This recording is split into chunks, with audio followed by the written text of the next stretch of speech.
Hello everyone, welcome to my channel Indian mom in Canada. Neha, कैसे हैं आप सब? उम्मीद करती हूँ आप सब बहुत अच्छे होंगे, अपने घरों में सेफ होंगे। मैं भी अच्छी हूँ। तो आज का ये वीडियो बहुत ही इम्पोर्टेंट टॉपिक पर है, कोई व्लॉग नहीं है।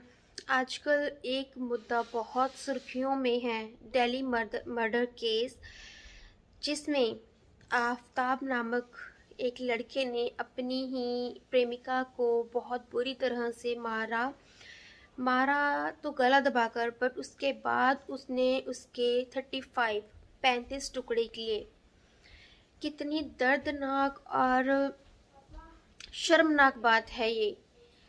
सोच के दिल तो दहल उठता है कि क्या प्रेमी ऐसे होते हैं?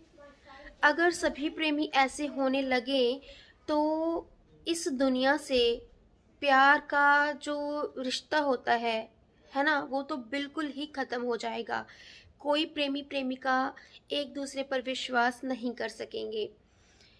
और जो ये मामला सामने आया है, पहले लड़के ने नहीं बताया था, बहुत ही मैनिपुलेटिव लड़का है वो, एंड बाद में उसने सब कुछ बताया। पर मुझे लगता है अभी भी बहुत सी बातें हैं, बहुत सी चीज़ें हैं जो वो छुपा रहा है। बट फॉर श्योर धीरे धीरे जिस तरह से पुलिस ने ये पता लगा लिया कि ये एक मर्डर था और उसको लड़की को 35 टुकड़ों में कट किया गया था, जिसमें से 17-18 टुकड़े पुलिस को मिल भी चुके हैं। उसी तरह से पुलिस सभी इस केस के डिटेल में पहुंच जाएगी। एंड यस, इस केस के तह तक पहुंचना अब बहुत ज़्यादा ज़रूरी है, क्योंकि इससे हमारी न्यू जनरेशन को बहुत ज़्यादा सीख मिलने वाली है। आजकल बच्चे लिव इन में रहते हैं। देखिए, हम इन चीज़ों के खिलाफ नहीं हैं, सबकी अपनी अपनी सोच है। पर मैं यहाँ पर एक बात बोलना चाहती हूँ, स्पेशली लड़कियों को। बीइंग अ गर्ल, ये मैं मैसेज स्पेशली लड़कियों को देना चाहती हूँ कि अगर आपके पेरेंट्स इन चीज़ों को नहीं मानते तो आप अपने पेरेंट्स को छोड़कर, वो पेरेंट्स जिन्होंने आपको इतना बड़ा किया, आपकी पढ़ाई पर खर्चा किया, आपके हर सुख दुख में साथ दिया, आप उन्हें छोड़कर एक अनजान इंसान पर कैसे विश्वास कर सकते हो? ये एक बहुत बड़ी बात है। पेरेंट्स को भी छोड़ दिया, अपने फ्रेंड्स सभी को उस लड़की ने बिल्कुल इग्नोर किया, किसी से बात नहीं करती थी। लाइक ऐसा क्या कर दिया था उस लड़के ने? पर दूसरी बात ये भी है कि वो लड़का इतना शातिर होगा कि अपनी मीठी चिकनी चुपड़ी बातों से उसने उस लड़की का ब्रेन वॉश कर दिया। क्योंकि लड़कियां बहुत सॉफ्ट हार्टेड होती हैं, उन्हें थोड़ा सा प्यार मिल जाए, उन्हें लगता है कि हाँ, यही इंसान मेरे लिए बना है। ऐसा नहीं होता। लाइफ को थोड़ा सा प्रैक्टिकली भी सोचना चाहिए। एंड यस, वो लड़का मैनिपुलेटिव था। मुझे तो थोड़ा सा सनकी भी लगा, थोड़ा सा शातिर भी लगा, थोड़ा नहीं, बहुत बहुत बहुत ज़्यादा शातिर लगा। और ये जो कारनामा उसने अंजाम दिया है, ये उसने कोई वेब सीरीज देखकर, जो हॉलीवुड थी वहाँ की देखकर ही अंजाम दिया है। जैसे उसने बताया कि हमारी सडन लड़ाई हुई और मैंने उसको गला दबाकर मार दिया, तो ऐसा नहीं है। सडन से कुछ भी नहीं होता। जब सडन से चीज़ें होती हैं तो बंदा घबरा जाता है, बट वो इंसान 18 दिनों तक उस टुकड़ों के साथ रहा है।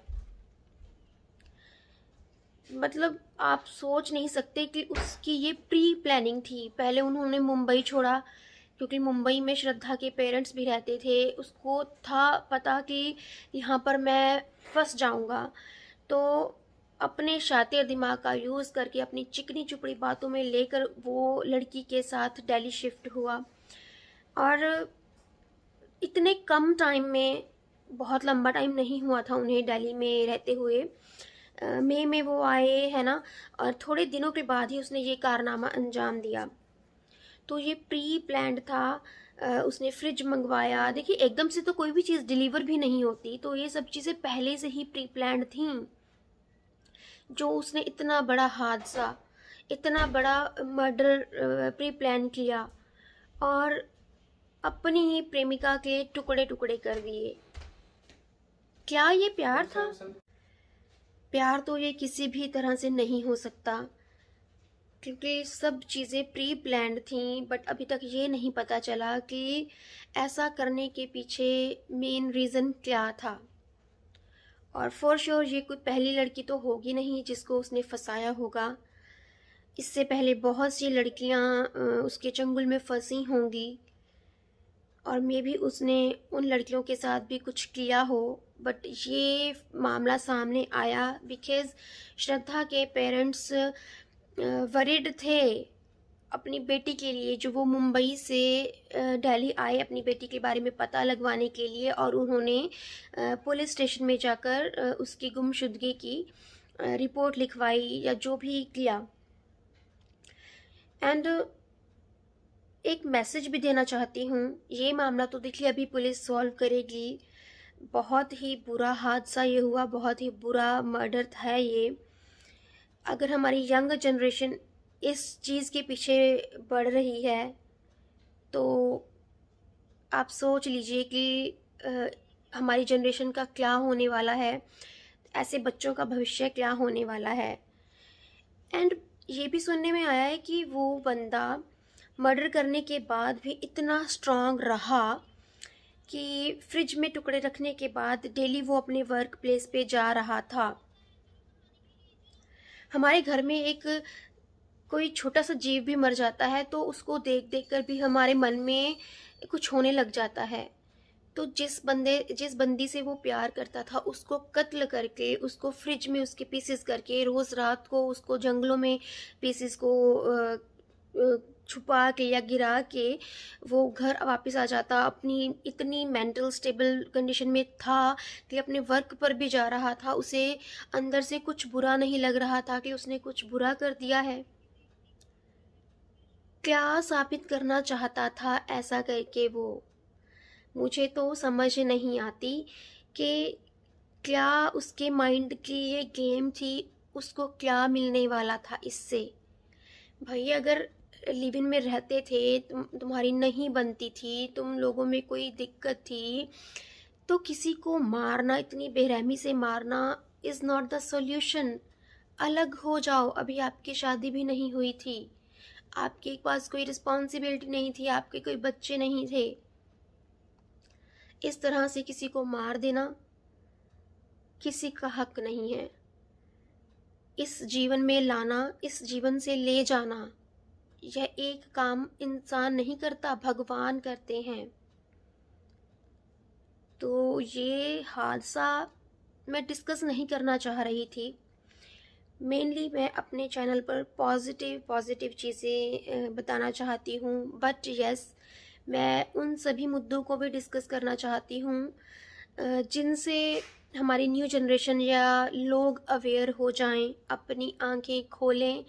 लड़कियों प्लीज़ ऐसे ही किसी के पीछे इतनी पागल मत बन जाओ कि आपको अपने अच्छे बुरे का पता ही ना चले। या बस यही मैसेज है कि प्लीज़ ऐसे ही किसी के बहकावे में मत आइए। प्रैक्टिकली हर चीज़ को सोचिए, परखिए। एंड आपके पेरेंट्स ने इतना टाइम लाइफ में दिया होता है, इतने अप एंड डाउन देखे होते हैं, इतनी अच्छी बुरी चीज़ें देखी होती हैं, उनसे बेहतर आपके लिए कोई नहीं सोच सकता। यस, अगर आपने अपना पार्टनर चुन भी लिया, बट फिर भी उसको अपनी फैमिली से इंट्रोड्यूस करवाइए, दोनों फैमिलीज़ को आपस में मिलाइए, एक दूसरे को जानिए, एक दूसरे की फैमिलीज़ को भी जानिए। अगर इस तरह से रिश्ते हों तो बहुत अच्छी बात है। तो चलिए जी, मैं इस वीडियो को यहीं पे एंड करना चाहती हूँ। बट प्लीज़ बी अवेयर, ये लाइफ बार बार नहीं मिलती। लाइफ में कुछ ऐसा करके जाइए जिससे आपको लोग याद रखें, पर अच्छी चीज़ें, है ना। तो चलिए जी, मिलती हूँ अपनी नेक्स्ट वीडियो के साथ। Till then bye, stay happy and healthy.